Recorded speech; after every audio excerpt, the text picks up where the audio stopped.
Минэкономразвития разработала законопроект, который позволит использовать водительское удостоверение для получения финансовых услуг. Министерство предлагает разрешить финансовым организациям использовать водительские права для упрощенной идентификации клиента, которая доступна для ограниченного числа операций. Документ подразумевает, что с правами можно будет оформить потребительский кредит до 15 тысяч рублей, обменять валюту, получать выигрыш в лотерею до 100 тысяч или составить соглашение с негосударственным пенсионным фондом. Для упрощенной идентификации клиенту нужно предоставить в организацию свои фамилия, имя, отчество, номер паспорта и телефон, и на выбор данные ИНН, СНИЛС или полис обязательного медицинского страхования. Законопроект предлагает добавить в этот список водительское удостоверение. Минсельхоз прорабатывает предложение о продлении программы сельской ипотеки до 2030 года из-за ее востребованности. Как уточнили в ведомстве, интерес к программе проявляют не только сельчане, но и городские жители. В Россельхозбанке подтвердили, что с момента запуска программы сельской ипотекой заинтересовались более 120 тысяч граждан. При этом спрос на кредитное жилье в сельской местности растет от месяца к месяцу. В программе участвуют сельские территории всех российских регионов, кроме Москвы, Московской области и Санкт-Петербурга. Годовая ставка составляет от 0,1% до 3% годовых. Максимальная величина кредита – 3 миллиона рублей для всех регионов, кроме Дальневосточного федерального округа и Ленинградской области. Жители этих регионов могут рассчитывать на кредиты до 5 миллионов рублей. Крупные российские банки зафиксировали в сентябре 2020 года резкий отток средств с долларовых вкладов граждан, которые предпочитают обменять валюту на рубли, вложить деньги в ипотеку или истратить на текущие нужды в условиях недостатка средств.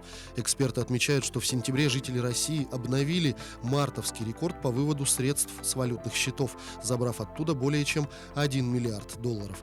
Парадокс ситуации состоит в том, что ликвидация валютных вкладов гражданами происходит в условиях роста курса доллара к рублю. Эксперты назвали основными причинами грабительские и практически отрицательные ставки банков по вкладам в валюте, введение более выгодных условий по ипотеке, а также необходимость граждан снять деньги для трат на повседневные нужды, так как текущие доходы либо снизились, либо вообще отсутствуют.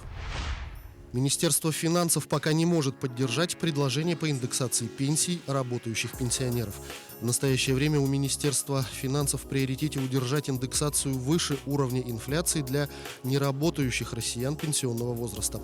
Вернуться к индексации выплат работающим пенсионерам в нынешних условиях сложно, заявили в ведомстве. На эти цели необходимо найти около 400 миллиардов рублей в год. Пенсии работающим пенсионерам перестали индексировать с 1 января 2016 года. От этого отказались ради сокращения дефицита пенсионного фонда. В начале октября 2020 года президент России Владимир Путин на встрече с руководителями фракций Госдумы поддержал инициативу о справедливой индексации и по итогам встречи дал поручение правительству подготовить предложение по возобновлению индексации работающим пенсионерам.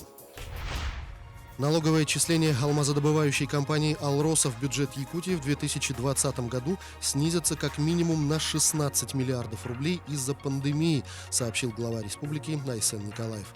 Как ранее сообщали представители компании «Алроса», ее налоговые поступления в бюджет Якутии в 2018-2019 годах колебались в пределах 60-80 миллиардов рублей. Это около 30% доходной части республиканского бюджета.